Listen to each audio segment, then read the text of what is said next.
and representatives at this meeting will be recorded and made available for public listening at a later date. Can we have SEDERUNT and apologies, Lucy, please? Good morning, everyone. We have 16 members present and we are quorate. So far, I've received apologies from Councillor Dryborough and Councillor Ferguson. Councillor Giusti may be along later in the meeting. Thank you, Lucy. Councillor. Declarations of interest, members? None. Thank you. Although your papers say there are no registered speakers, we have in fact one speaker who did ask to be allowed the opportunity, and I'm going to accept that. It's Sam Harrison, who is speaking on agenda item number 4. We're now coming to the process. Can you do the process for today, Lucy, please? Done the declaration of interest, David? Sorry. Minute of previous meeting first. Thank goodness everybody's trying to keep me right. Okay. Lucy suggests we do the minute of the previous meeting first. So, minute of the meeting of 30th of May, is this a true record? Happy to agree that. Okay, thank you. Now, Lucy, can you take us through the process for today, please? The Planning Applications Committee will consider each application in turn as detailed on the agenda. The case officer or other appointed officer will make a short presentation addressing the determining issues accompanied by digital images. Any late information, amendments or corrections will be reported at this time. Members may ask questions of officers following the presentation on points of clarification. The chairman has been provided with a list of eligible representatives who have registered to speak at this meeting within the period specified in council policy. No other persons will be allowed to speak. The chairman will individually invite those who have registered in advance to speak to make their presentation, after which they may be questioned by committee members. No questions may be asked of members. The order of eligible parties being heard will be as follows: third parties objecting to an application, third parties supporting an application, statutory consultees objecting to an application, elected members of Dumfries and Galloway Council who are not members of the Planning Applications Committee. Such members should withdraw from the committee chamber after making their presentation. Applicants or their agents. Representatives have been placed in alphabetical order, and a copy of the public speaking list is available from the committee officer taking notes of our proceedings. Presentations will be strictly limited to 3 minutes per person, excepting for national and major developments, which by their very nature are more complex, where the time limit will be 5 minutes. The chairman of the committee will ask you to come to a conclusion if you take too long. Representatives are encouraged to use the time allotted to clarify any points they consider material and address the determining issues. Certain matters are not normally material planning considerations and will not be taken into account by the council when deciding on a planning application. Representatives should not raise any new matters without explaining why they were not raised earlier with the case officer. Please do not repeat what is in the report, as members will have already read the report. After all the representations have been heard, the meeting is then in formal session and no members of the public may address the committee from the public gallery. The Planning Applications Committee will then proceed to determine the application, or, where appropriate, agree a recommendation to be made to full council, who will determine the application. Thank you, Lucy. We come to agenda item number 4. Councillor Carruthers. Thank you, Chair. I wonder if this is the right point to raise it. I've had a number of representations in regards to item number 5. And no, we've got to deal with that one item. Okay, that's right. We'll deal with it then. Thank you. Thanks. Agenda item number 4. Application for planning permission for erection of poultry unit with associated egg packing building and 2 feed bins, formation of hard standing area and associated works at BAREND Farm, Dundrennan. The application type is a full application. Reference number is 19/0515/full. The recommendation is to approve subject to conditions, and the case officer is Lindsay Cameron. Lindsay, will you take us through your presentation, please? Thank you, Chair. This first slide is a location plan for the application. It shows the location of the site at BAREND Farm, which is located approximately 600 metres northeast of Dundrennan. This is a site plan for the development. The proposed poultry building would occupy the site of an existing agricultural building, which is to be demolished to accommodate the development, together with an area of grazing land to the south. Another redundant agricultural building, which is hatched in red on the slide there, would also be demolished. And the proposed extension to the farm access track can be seen wrapping around the north part of the steading. This slide shows the elevations and the floor plan for the egg laying unit, the feed bins and the egg packing facility. Moving on, this is the landscaping plan, which indicates some new native trees within the range area around the poultry unit, and also the maintenance and enhancement of the existing hedgerows to the south and east of the development. This is the zone of theoretical visibility, with the yellow area showing where the development would theoretically be visible from. This is primarily from areas to the north, south and east, as well as from stretches of the A711, the C26 and the U70, as well as short sections of the core path leading to Fellcroft Loch. In reality, visibility would be limited further by some intervening vegetation, but notably the development wouldn't be visible from Dundrennan itself and only from small areas of the regional scenic area. Moving on to the photographs, this is viewpoint 1, which is taken from the farm access road looking in a northerly direction. The proposed site is approximately 200 metres distant from this, in front of the farm steading on the raised ground in the middle of the photograph. The site is indeed partially screened from this point, given the topography. This photograph is taken on the approach to the site from the northeast. It looks west towards the site from a point on the A711 where it exits the tree-lined part of Bilmangan Glen. From this point to BAREND Bridge, a stretch of about 300 metres, is where the development would have the greatest visual impact, as it's the only location where the full length of the building would be seen in relatively close proximity. This third viewpoint is at the junction of the A711 and the C26, which is approximately 775 metres from the site. The existing steading at BAREND Farm can be seen in the middle of the photograph, with the application site indicated in red.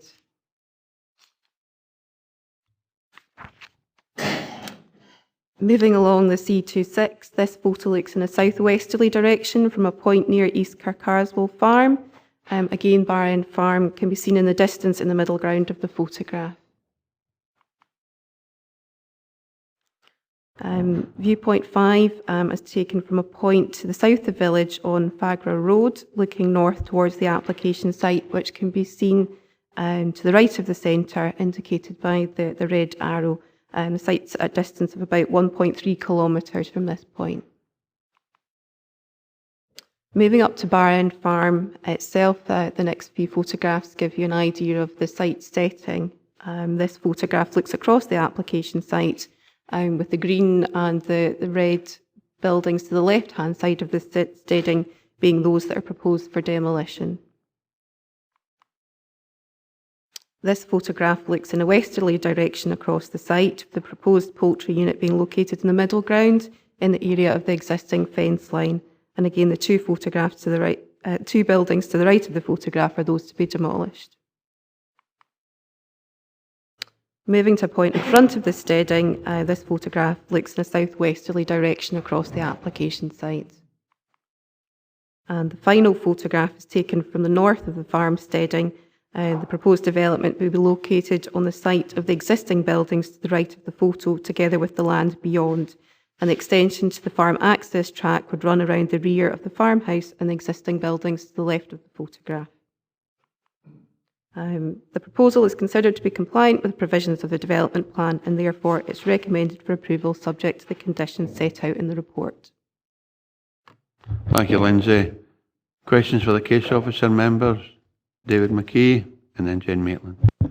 Thanks, Chair. Given it seems to be undulating land in there, although the overall height is put in here, will the overall height be visible from the viewpoints? Lindsay? Or the restricted height? Do you know what I mean? The height of the building will be seen from the majority of the viewpoints shown on the photographs, but there'll be varying visibility from various points along each of those public roads round about the site. Thank you. Jane Maitland. It's with respect to the environmental health officer's remarks about lighting. I know this area extremely well, and some of the objectors have pointed out that there are big industrial areas round about.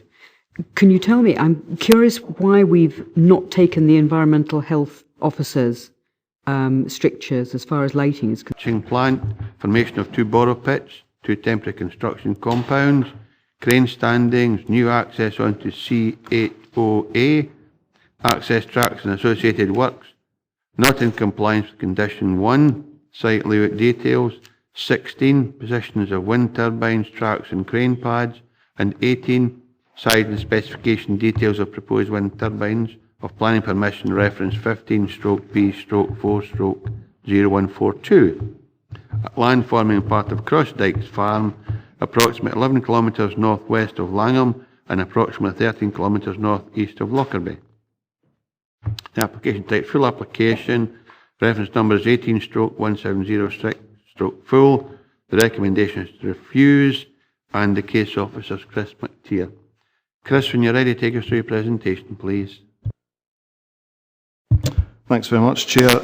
Just before we begin, I need to point out a small typo in the papers. In front of members on page 30, paragraph 1.6, we've got down conditions 1, 6 and 18 of planning permission, 15P/4/0142. The numbering is actually 1, 16 and 18, so I've missed out the 1 at the beginning of that. So please take note of that, and apologies for that. The application is before the committee today by virtue of being major development under the hierarchy of development regulations. Oh, I'm sorry, Ian did ask, and I did say I was going to raise this with members before we even started. We received a number of communications, we all did, although the planning service didn't it? And one of the assertions from the agent was that, and some of the applicants, or some of the people that were supporters, that they had registered to speak, and when they tried to ensure they were registered, they were told there wasn't the opportunity to speak. So, David, can you explain to members why there is no opportunity being given to the agent and supporters to speak, and why this is a non-speaking item, please? Yes, thank you, Chair. It's worth going back to look at the legislation on this. There's no statutory right to speak at a planning committee on any application unless it's a national application or an application which is a significant departure from the development plan. Basically, this application doesn't fall into either of those categories. The committee has, since it came into being in 2010, agreed that it would give a discretionary opportunity to allow, in certain instances, people to actually speak. Now, the instances where it will allow that is where you've had a formal objection from a third party, in other words, a member of the public, or a statutory consultee. In this particular application, there is no such objection. There's an objection from the council landscape architect, but she's not a statutory consultee. The reason that this was set up in 2010 for this was really to make effective use of committee time, so that you were considering the contentious applications, the ones which there were objections and support, and also critically because there is no third-party right of appeal. For the applicant, there is a right of appeal for where an application has been refused to the Scottish ministers, but the only opportunity that third-party, an objector, would get to speak would be at the committee, so that's why we felt it was important to allow that instance, but not where it's just, you could, in theory, have people coming along and speaking for 5 minutes, or 20 people coming along and all saying how wonderful the scheme was, which wouldn't be making effective use of your time. This is nothing new. This has been in place since 2010. I can give you examples, for example, in the last year or so, we've had Larbrack's 2 separate applications for a wind farm. That was a non-speaking item, exactly the same. You've had White Oak at Georgetown, for example. Any other ones where have been at committee have either had a third-party objection or an objection from a statutory consultee, such as a community council or a neighbouring planning authority. The guidance notes that we send out to all parties make that all very clear. I think the concern that has been flagged up is the wording at the frontis, which I've already asked to be amended to make it clearer. What has been assumed incorrectly is that refers to all items that where there is an objection or a support, that it will become a speaking item. No, that's not the case. It is where it is a speaking item, these are the parties that can speak at committee. But the front is actually silent in terms of which items are speaking, which are not. So I've asked for that to be clarified in future. I hope that makes it clear to members. Thanks, David. Any change to that will be either at the parent committee or in full council. So if it's just questions about this today, that's fine. If no, we'll take it somewhere else. So I've got Ivor and then Jim McComb. Chair, it was just a wee bit of clarification. Is it the policy specific? Because one of the representatives who emailed us said that in actual fact the policy is written in a way that it's not specific, and that the person who they spoke to apologised that it wasn't specific and it should only be objectors. Is it representers, it says, rather than objectors? And, you know, because representative is someone who supports as well as objects, and therefore, you know, the written word is what is law, because if you go to something that's not a map, it's the actual written word. It could be not a line, you know, in legal terms. David? Yes, that was the point I was actually clarifying. If you look at your frontis, and it's on, I think, page 5. There it says parties eligible to speak at planning committee are, and what's been thrown back at us is the second point. Third parties or other agents who have lodged a valid or timeous representation, objection or support. Now, that in itself is correct. That's basically saying where it is a speaking item, these are the parties that can come along at committee. What you can't do is, and what people have been, if you remember, Alistair Geddes in the past was very strongly against this because of his professional side as a solicitor. If you had people just turning up on the day and wanting to speak, and he didn't realise that this was somebody that he knew, he then had to declare an interest in items. So that's making clear that you can't just turn up on the day and speak, as used to happen in area committees many years ago. This is saying you have to have submitted an objection.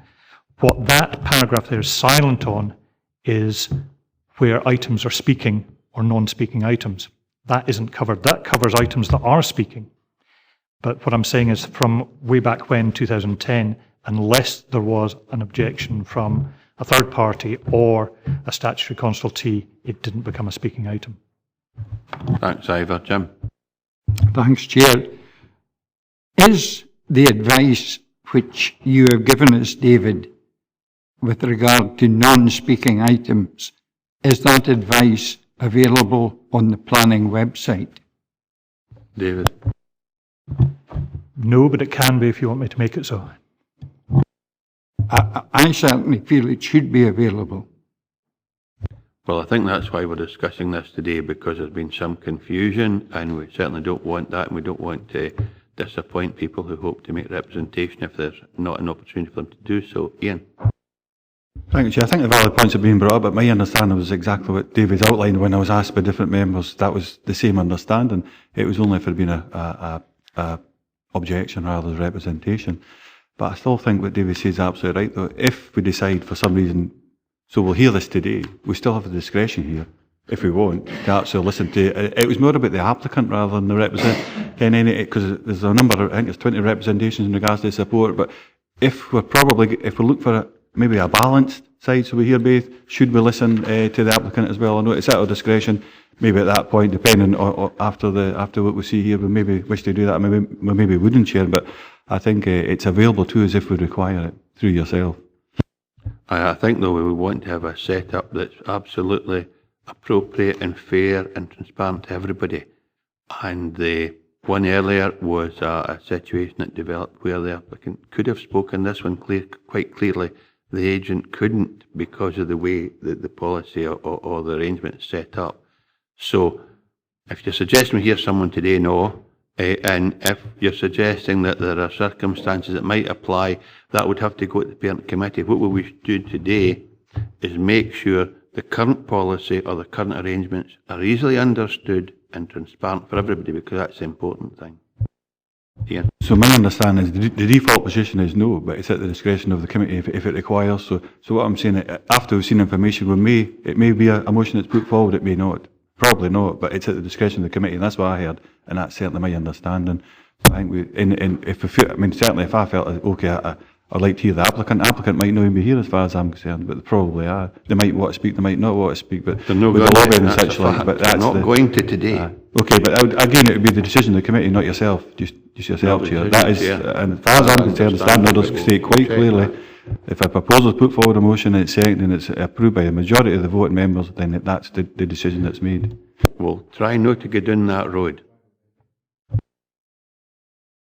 Okay, in that case, we're on agenda item 5. Sorry we interrupted you, Chris. You want to start again? John Martin and Elaine want to come in as well on the same thing? Yeah. Sorry, quite a few of the members there were very surprised that we allowed public speaking at our committees. Are we one of the only few planning committees in Scotland that allow the members of the public to speak? I think we're one of only 5 out of 32, but David will confirm where we are. Yes, you are very much in a minority in doing that. Most will only hold a hearing when required to under the legislation. Elaine? Did you want to speak, Elaine? No. Okay, Chris?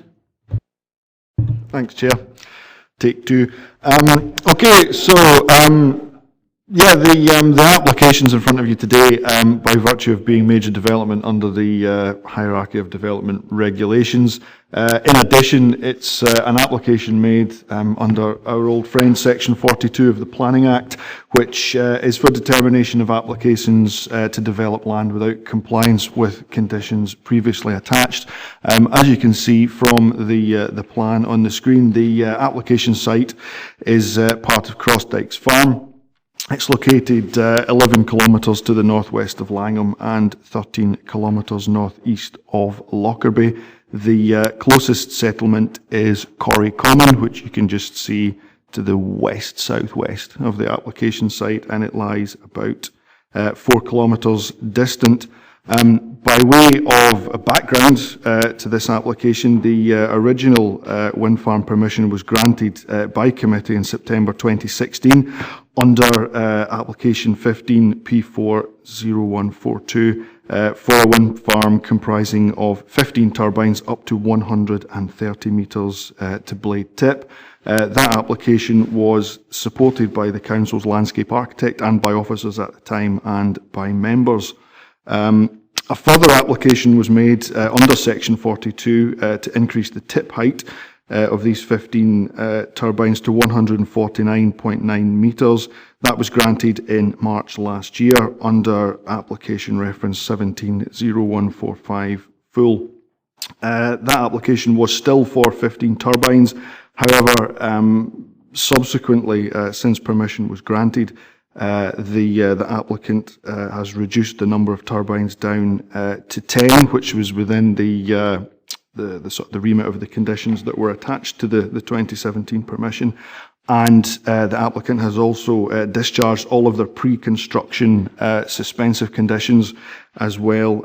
So what we see in the next slide, if I can just get it along. This is the settled 10 turbine layout that we have for Crossdykes just now. Now, the current application that we're looking at today seeks to increase the tip height from, seeks to increase it up to 176.5 from the 149.9 based on the 10 turbine layout. If I can just move this on. Oh, there we are.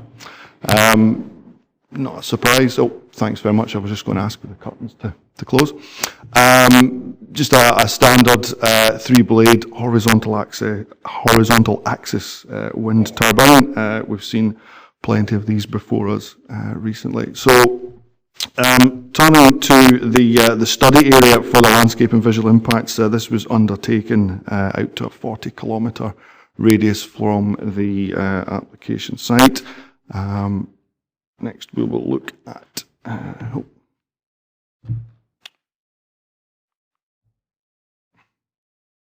we go. So yeah, apologies. The quality of the slides might not come through as well as they do on online or in the documentations, but you can see this is the ZTV to blade tip. Most of the impacts, as you can see from the circles, are around about the 10-kilometre mark from the application site. This is the hub height ZTV, and we should have. Okay, it's a bit more of a detailed ZTV. So this is within 10 kilometres of the application site, and what you can see as well is the cumulative picture starting to build up within the relative near distance of the application site there. Okay, so this is all cumulative development within 20 kilometres of the application site now. I'll point out one or two of the other ones, and I'll do it on this one here to save me turning round for that one. So the application site is in the middle of. There's nothing work for me today. Oh, sorry, maybe just have to do this one. Okay, so the application site is here now. I've used the council's GIS to do this. So the triangles that you see are turbines that are approved, and the ones that are stars are ones that are currently undetermined. What you'll see from Crossdykes is that there's a kind of a mash of stars and triangles there. So both the consented schemes at 130 and 149 are plotted on the map, along with the ones that we have today for 176. So we can see close by.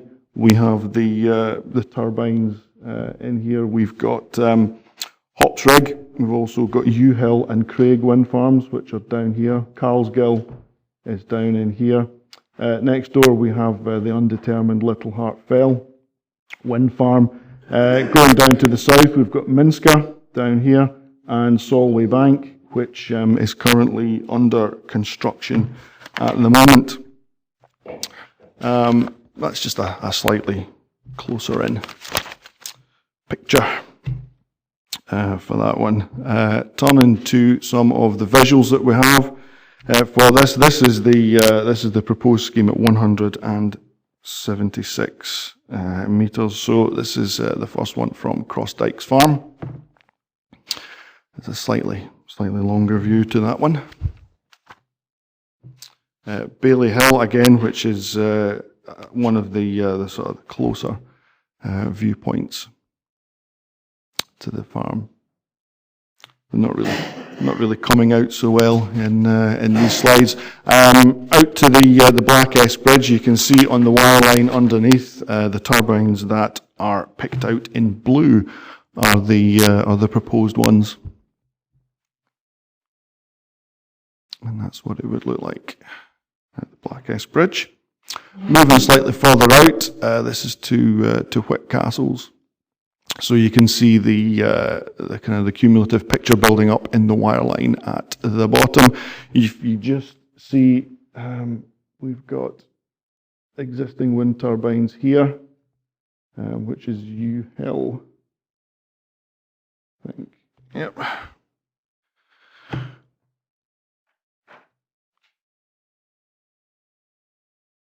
there we go. This one is from Castleor Forest, Hillfort, which is a nice spot to go up for your lunch, which I have done. So again, you can see the spread of turbines across the distance there, and you can just see here they are. Here, like I say, it's not the picture hasn't replicated brilliantly for you. This is from Corrie Common. Again, the wire lines show various schemes that are existing or proposed as well. You can see them there. Bessie's Hill, we're going slightly further out now. Again, you can see the turbines in the middle ground there. This is a slightly longer view from the hills. And again, here. Banks Hill on the road from Lockerbie. The proposal, as you can see, turbines in blue, they're located down here.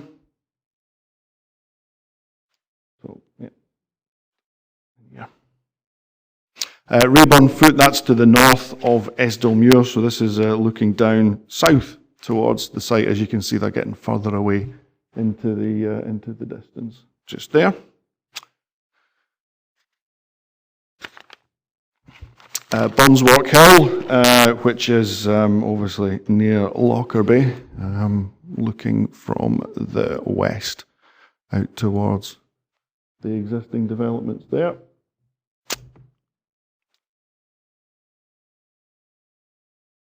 And then finally, our final viewpoint is Arkleton Hill, which is just north of Langham and east of the A7.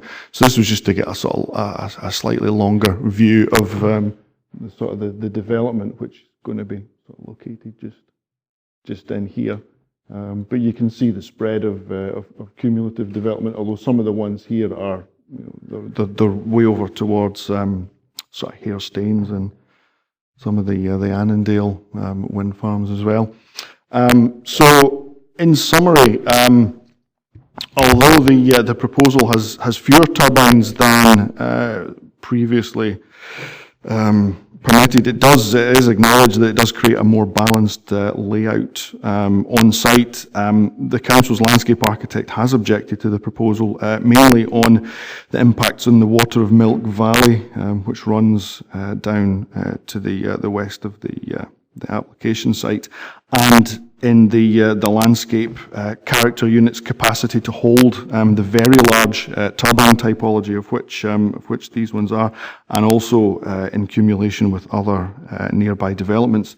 And so, for the reasons outlined in the report, it's recommended that this application is refused. Thank you. Thanks, Chris. Can you open the curtains again, Sam, please? Questions for Case Officer? Ian? Oh, thanks very much. I think it's a good presentation, Chris. Kind of puts it in context. The bit was missing for me, unless I've missed it, was the existing permission. We've got an extant permission with 15. Seeing that compared to the 10 what's being proposed. Have we got anything in regards to that? So we can compare what could be built to what's being proposed to be built. And the difference, just to try and understand the visual impact, the difference between the two. Chris? The scheme that we're looking at, I suppose, in theory, yes, they could build out the 15 turbine scheme at 150 or 149.9 meters. Sorry.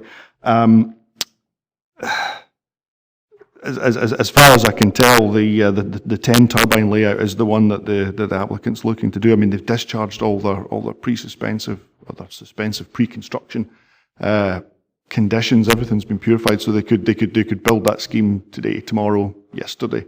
But I don't have anything specifically to compare the two layouts. I know in the past where we've looked at schemes for tip pipes, I know members didn't always like to see the difference between, well, here's what you have and here's the sort of the difference between. I'd much rather we just kind of looked at what we had there. But I do recognise that there is an extant permission for the site that could be built out. I suppose, I mean, maybe we'll get into that when we get into session, but I just think it would have been good to be able to say, okay, this is what could be built, and that's the visual impact and the other environmental impacts, so on and so forth, visually, and this is what's being proposed. Because when you read the report, you think, well, 15 down to 10, but we're saying it's material, it's bigger. Maybe I'll get it when we get into session. I'm a wee bit confused about that. I know it is taller, but larger size and scale. We'll get into that when we get into session, Chairman. Thank you. Any other questions for the case officer? Ivor, then Jim McComb, then John Young. Chair, we had a similar sort of application whereby they were reducing or similar number of turbines but a different nacelle with a different generator in it. So we had 10, I know it's not on this application, but could they actually have went, because it is, in my view, a material consideration, with 10 turbines with a different nacelle at the 149, which means, you know, you wouldn't need to actually look at this as a height issue because it wouldn't come into it, but is it the only way that they can achieve the additional power or the same amount of power by going to the 170 odd metres? Because, you know, when you actually look at it on paper here, the landscape architect actually says that there's similar, broadly similar, the visual receptors. You know, that's what they say. So it looks like it's an on-balance case because, and as Ian pointed out, it would have been good to have seen possibly the ZTVs from both to see if that is broadly similar, is there any actual difference between the 149 and 176?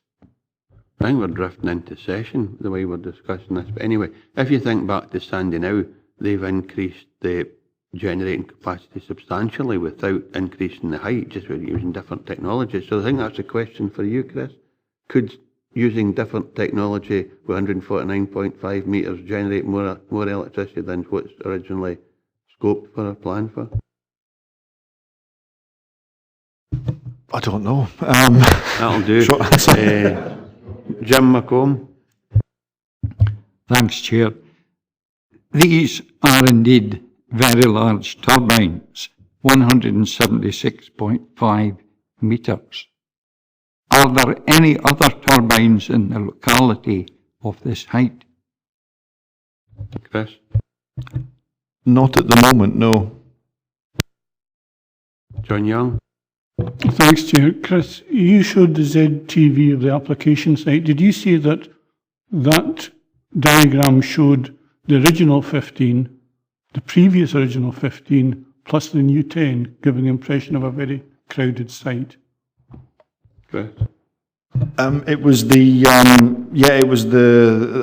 I'll bring it back. It was the cumulative one. It's the one that I made up using our own GIS system. So is this the one you're looking at? Yeah, it's yeah. So what you're seeing over there is, you know, they've kind of been plotted a couple of times on the system because every time we grant permission for a turbine, it gets a triangle. So effectively, CROSSDYKES has two permissions already. There's the 2015 permission, which was 15 turbines, and then there was the 2017 permission, which was for 50 turbines. So they've been plotted twice, and now we've got the proposed. Yes, a lot of them would disappear. Although it would be mostly the sort of the starred ones round here. Yeah, because these ones are already existing, and these ones are it's a different scheme there and over there. But yeah, it would certainly, a lot of the clutter would vanish from the map. But that is just an indication of what we have there.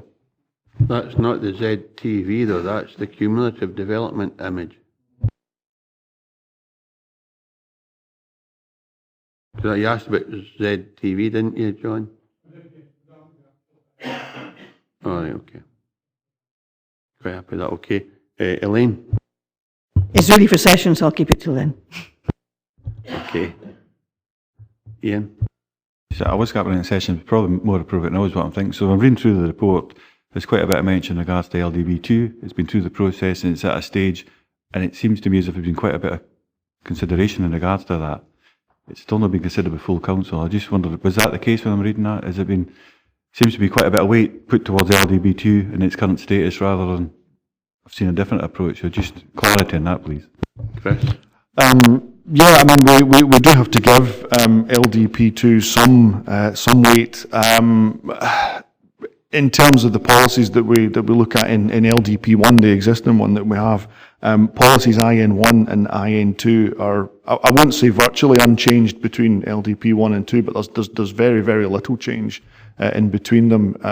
Policy IN2 has an extra development management criteria which brings socioeconomics into it, which was it was something that we, as case officers dealing with them, we always had a nod to them because there was always a socioeconomic case made in the EIA report, but it just gives us that extra, sort of policy criteria in the existing plan. So yes, I know we haven't adopted LDP2 yet, but it's so far down the line that we can't ignore it. We have to give it some weight in the process. But this decision would still be based on the standing LDP and other material considerations. Thanks, Jane. Could you clear something up for me? The applicant did actually send us some quite helpful photo montages, which did include what was proposed and what was already consented, comparators, but they also said categorically that that the landscape study indicated that these were suitable for very large typology. And if I read here, it's pretty clear that actually they are areas which are not considered very suitable for very large typology. In fact, actually, really what we're discussing is up to 150 metres. So can you help me with that, please? Chris? Yeah, when the DGW LCS was revised in 2017, we needed to recognise that turbine development is scaling up. It's getting much larger than the turbines that we were seeing previously. So they introduced the very large typology type, which was for turbines greater than 150 metres. There's very few bits, very few areas of the DGW LCS that have the capacity to hold that. The bulk of them are near Esdomure, but similarly, we can't put them there because of the seismological monitoring station there. So it's there is some scope within various bits, but it's a very, very narrow scope. So it will include parts of some landscape character types. So it might include like the very north of one, whereas the proposal that you might see would be located in a different part of it. So although you may say yes, that landscape character unit could hold very large turbines, you need to kind of sort of narrow it down to a specific sort of part of it. So I hope that kind of answers that. Thanks, Jane. I've got Ivor, Elaine, Jeff and Jim McComb. It's just for my own information, it's under paragraph 2.4, Council's Landscape Architect, on page 36, subparagraph C. It says, whilst the distribution of effects and those receptors affected remains broadly similar. What does it mean by the distribution of effects, please? Just what does that actually mean? Effects is when we look at the effects, we kind of look at it in EIA terms. So we look at it in terms of significant effects. So there's various sort of categories of effects that you might see coming through reports and things where we talk about high, medium, or low, or these are the sort of the effects that we do. In terms of what we see though the significant effects are significant visual effects and landscape effects as well. Certainly in in this term where she's saying it's it remains broadly similar. The landscape architect objected to the 2017 application, although she supported the original 131. When we took the decision on the 2017 application, it was very much on balance at the time. We did recognise the fact that she did object to that. That particular landscape character sort of unit we said was more or less capable of holding up to the large typology turbine type, but in this case it's just gone a bit too far. So I think she's kind of comparing what we have here with what we had the last time. So she's saying, although the effects are broadly similar between the two proposals on the landscape and visual effects. So I suppose kind of going back to the beginning of the question, the effects are landscape and visual. Elaine? Yes, the email to which Councillor Maitland referred did actually have the comparator photographs, which I think Councillor Carruthers was also questioning as to whether we should be able to see it, and they're also claiming that the visual difference is only 4%. Staying on. Certainly in the photographs that we've been sent, and admittedly they are sent by the developer, the visual difference isn't enormous. And I can see if the landscape architect objected to it in the first place, they would object to it again, but they really don't look terribly different. And I just wondered if you could comment on this. The developers claim that it's only 4% difference. No, Elaine, because it's new information that all members don't have. I don't think we should be discussing images we've been given from an applicant, but David? Yes, just to say that from an officer's perspective, we haven't seen these emails. We haven't seen them. It is a late representation, and it's therefore not in the public domain. So I don't think it's appropriate for people to be putting forward mention of this. Jeff? Thank you, Chair. Page 33, it refers to a consultation regarding an application made under Section 36, and this is for the erection of 40 turbines with a maximum tip height of 200 metres. So obviously the technology is moving on apace. So are we going to have this repeated again and again, that we give planning permission for a maximum of 149 metres, they come back with 175 and then come back with 200 metre applications? Okay. An observation, Jeff? Yes, I mean that scheme you referred to has just been lodged. It's come in under Section 36, so it's one of the government ones that we'll be consulting on. It was actually, I did point it out on the map with the stars. That's Fosside Wind Farm, which is to the northeast of the application site. But yes, that's the direction of travel at the moment. Thanks, Jeff. Ronnie? Yes, thanks, Chair. Actually, just on page 44, this is an observation as well, actually, on the landscape and visual impacts. It does say that the blade tips has been increased by 17.7% right now, but what it doesn't mention also is that, the development field is getting reduced by 33%, which are... You realise this is questions for the case officer? If you have a question for him, yeah? No, that's just wanting to bring that observation up. Well, you could have done that in session, because it's questions for the case officer at the moment. We seem to be drifting away from that. Jim McComb? Thanks, Chair. Given the increased height of this particular proposal, is there any issue of visual discordance with existing turbines? Chris? I suppose that forms part of the landscape architect's responses, that the cumulative picture was one of the reasons why she felt she couldn't support it. So I suppose the short answer is yes to that. Okay, if there are no other questions for the case officer, members, we're in session, and I'd like us to remember that we're not dealing with stuff we've been given through email, etc. It's on the papers that we're dealing with this. Ian Carruthers?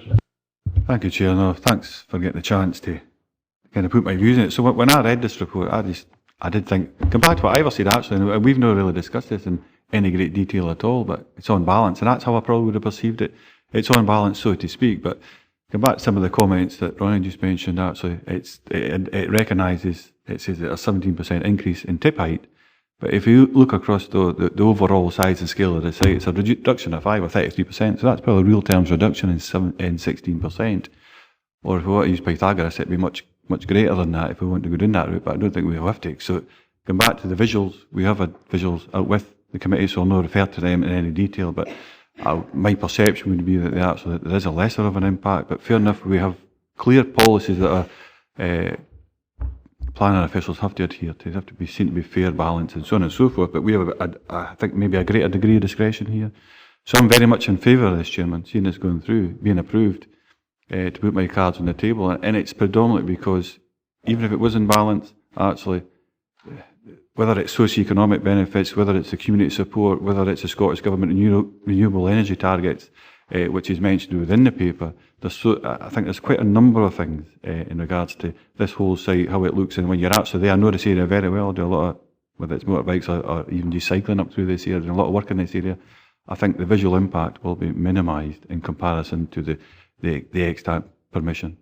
And I understand the reasons why that they're asking for this extra height. I think it's fair, it's understandable, and the 10% community ownership is a fantastic idea, but maybe not just as materials. It might be, but certainly it's community benefit, socio-economic, which is a material consideration, but we have to put our own weight in that. So I'm very much for supporting it for some of the reasons that I've outlined. I think in real terms it's a 16% reduction, not a 17% increase, and I've stated those reasons why, so maybe I'll come back with a motion at the end, but interesting to hear what everybody else is thinking. You can do it now, it will save us time. Well, I would move that we do approve, Chairman, we absolutely do approve this, and maybe get the proper wording together, but it was for those reasons. I think that whether it's the Scottish Energy Renewable Targets, the socio-economic impact, the community support, and actual, and this is a bit where I'm always a wee bit unsure about, and I like to take advice, but in my view, sitting here as a planning councillor, my view, there's actually a lesser impact, and I've stated those reasons why. When I look at this, I think it's a real term 16% reduction in impact, even though it is slightly higher, and we have clear policies that state, okay, once you get above that 150 metre threshold, we have to look upon these in a different way. But actually, when you've seen the way the landscape, when it's looking, because of the way some of the extant permissions that have been built out already, these will actually sit below them, even though they're actually taller physically from the ground. So that visual impact, after the information that we've seen here today in particular, I would definitely move to agree this. But again, come back to that point, maybe give our head of planning a chance to think about that one, because I've thought about it long and hard, but my view is clear that there's a real term reduction here. That goes against the advice that we've got within the report. But still keen to hear what everybody else is saying, Chair. I'll get Lucy and David to capture what your views are if we get to that stage that you've got a seconder. Any alternative views? Elaine and then Jane. It's not necessarily an alternative view, actually. It just seems to me that the criteria for deciding whether or not there's visual impact are not particularly precise. It's not a science that says it's an opinion of an expert, if you like, but it's not scientifically proven in some sort of way. And the thing, I suppose, which sways me a bit is that the people who are actually going to have to live with it are supportive. And so in their opinion, the visual impact, and they will have seen, they obviously will have worked with the developers, the visual impact is not of particular concern to them. So I'm inclined to support Councillor Carruthers here, and that we should be approving the application. Okay, Jane. Well, I know, but unless I've got it wrong, the community views on any particular application as measured against the LDP actually isn't really a planning matter. We're dealing with physical planning.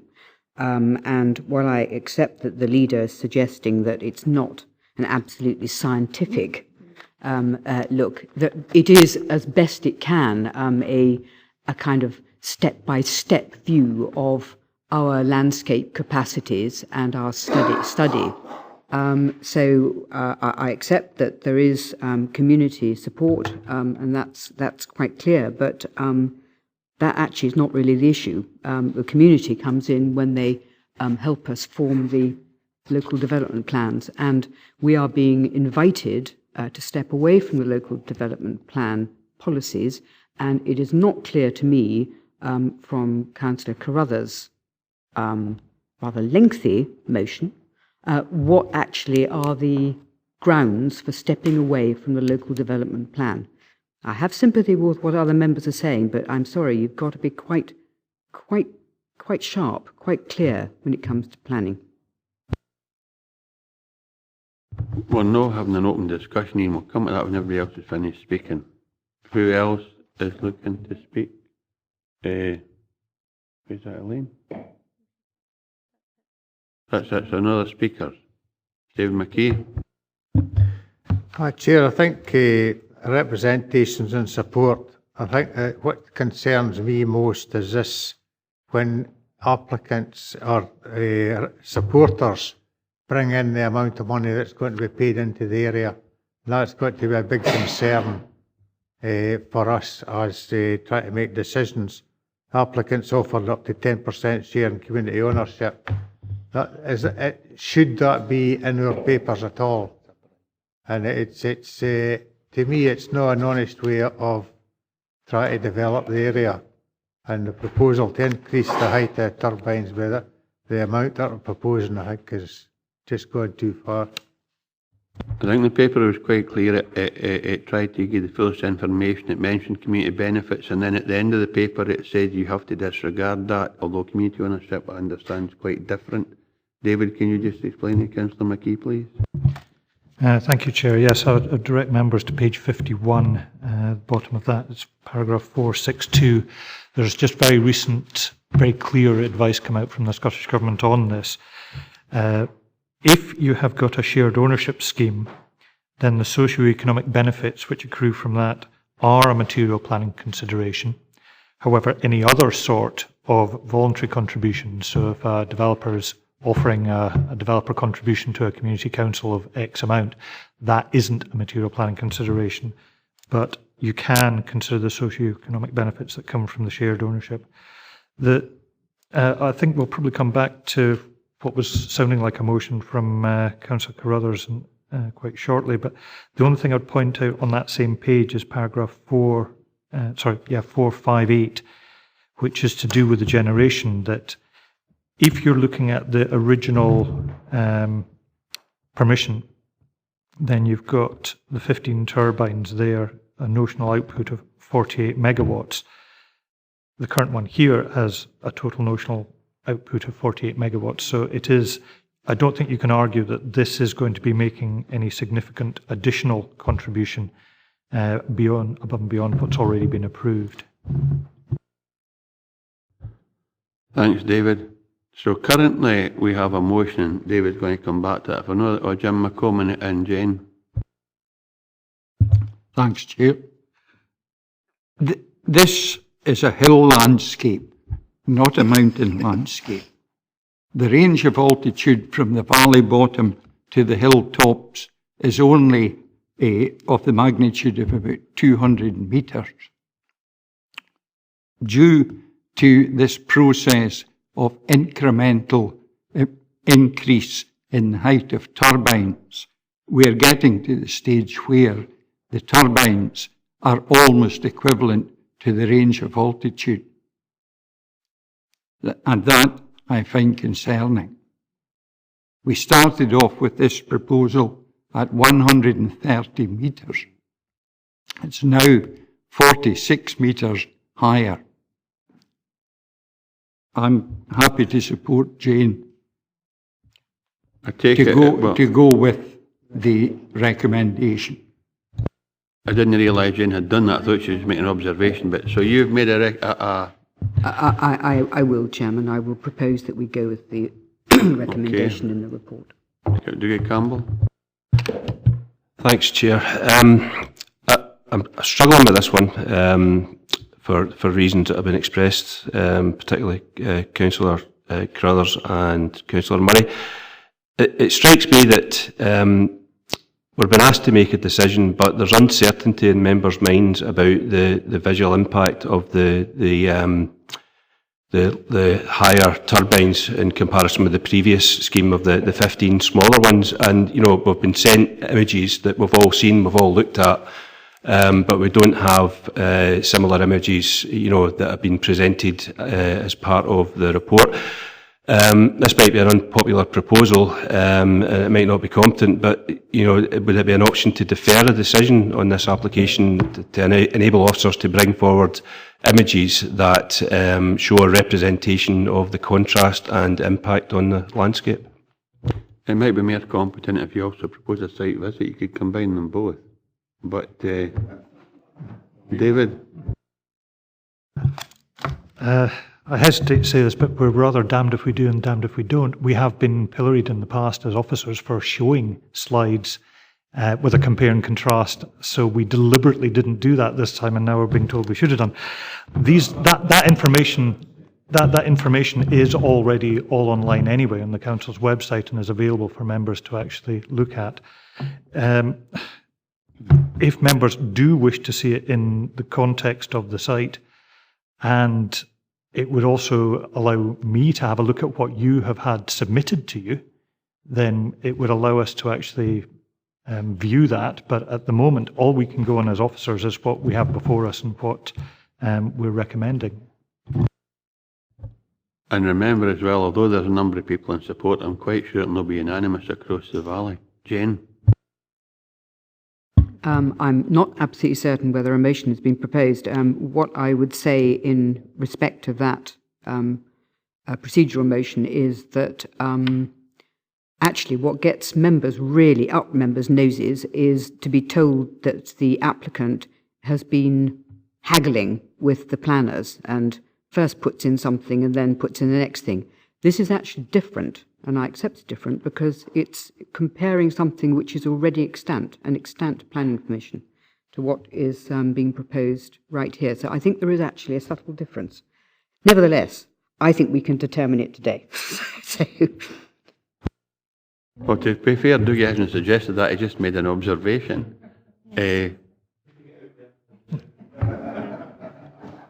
So, have we exhausted the discussion? So as far as I understand matters, we have a motion from Ian Carruthers that hopefully David will be able to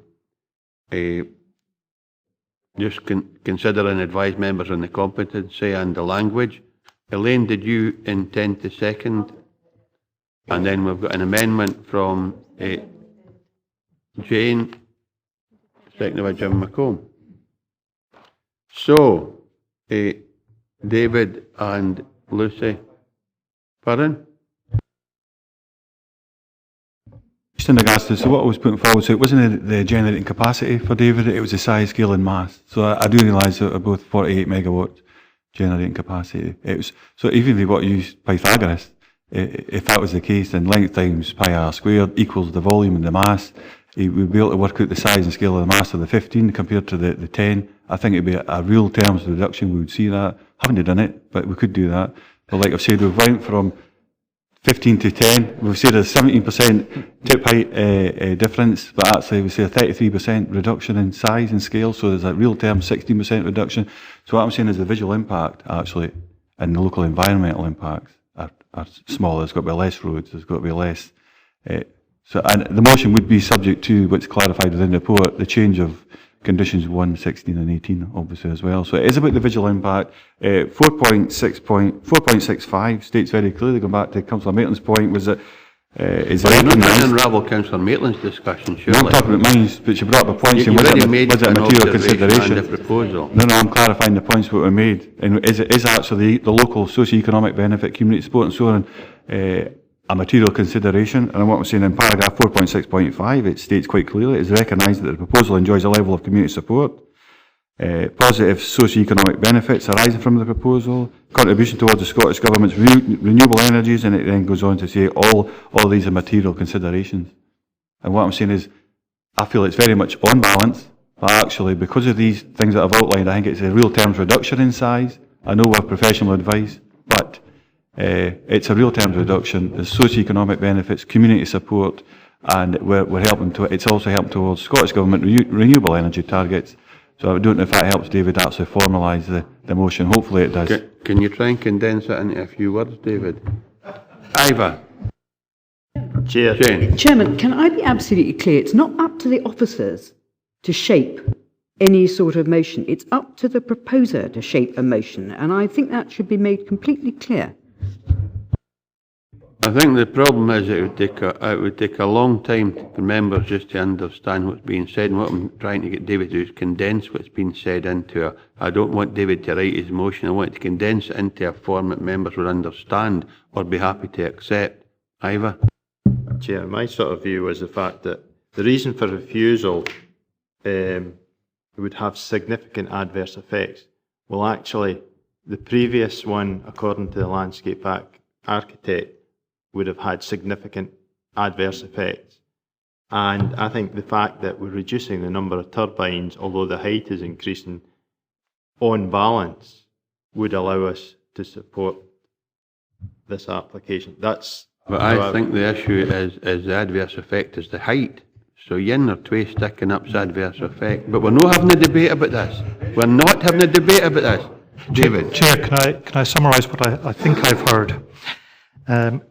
It would be the motion along the lines to approve subject to conditions and a revised legal agreement, because there was a legal agreement in place for the previous two applications that have to be revised. So approve subject to appropriate conditions and satisfactory completion of a legal agreement within the 6 months usual requirement as an exception to policy on the grounds that any additional visual impacts as a result of the increase in height of turbines would be offset by the reduction of the number of turbines, together with the fact that the development would result in socioeconomic benefits, had considerable community support, and it would make a contribution towards the Scottish Government's renewable energy target. Is that a fair summary?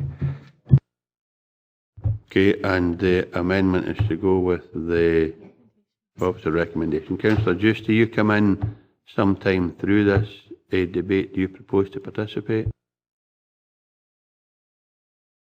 Okay. Go to the vote, Lucy. Okay, we've had a motion put forward by Councillor Crothers and seconded by Councillor Murray, in which David has read out for us, and amendment by Councillor Maitland and seconded by Councillor McComb, which is to go with the recommendations as per the report. Go to the vote. Councillor Dempster. Amendment. Councillor John Campbell. Amendment. Councillor Blake. Motion. Councillor Dougie Campbell. Motion. Councillor Ian Crothers. Motion. Councillor Drysdale. Motion. Councillor Fairbairn. Motion. Councillor Giusti. Motion. Councillor Hislop. Councillor Lever. Motion. Councillor Maitland. Amendment. Councillor Martin. Amendment. Councillor McComb. Amendment. Councillor McKee. Amendment. Councillor Murray. Motion. Sorry, Councillor Murray. I didn't catch. Motion. Councillor Tate. Councillor Young. Motion.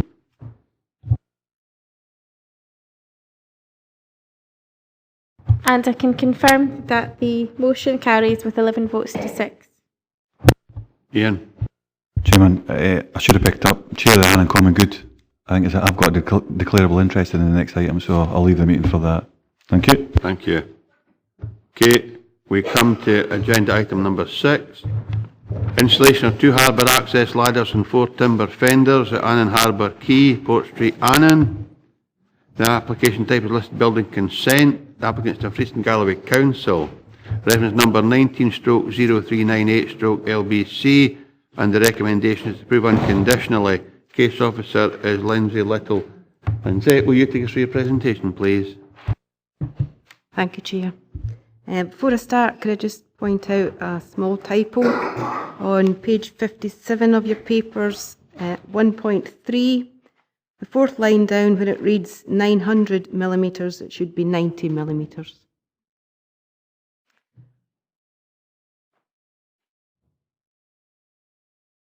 Okay, this is a listed building consent application for the installation of 2 harbour access ladders and 4 timber fenders. The reason this application is before you today is because the applicant is Dumfries and Galloway Council.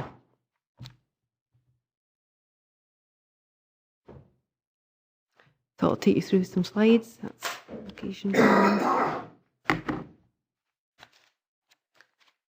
So you can see in the block plan where there are 2 existing ladders, their locations are identified there as 1 and 2. There's only one drawing showing details of the proposed ladders and fenders. The bottom left drawing there is probably the best one to see what it actually looks like on the face of the harbour wall, the ladder and the fender on either side. And the rest of that drawing is details of the fixings. So I'll take you through some photographs. So this is from the north end of the harbour at Port Street looking south, and you can just see in the distance the existing 2 ladders. And this is from the other end of the harbour facing north, ladder 2's in the middle of the picture there. So this is the existing ladder 1. You can see it's quite damaged and unusable at present.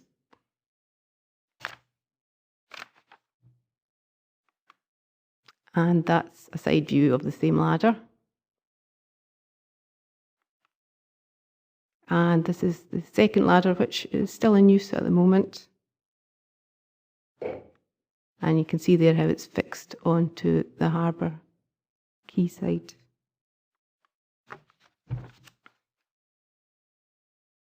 The recommendation is to approve this application unconditionally.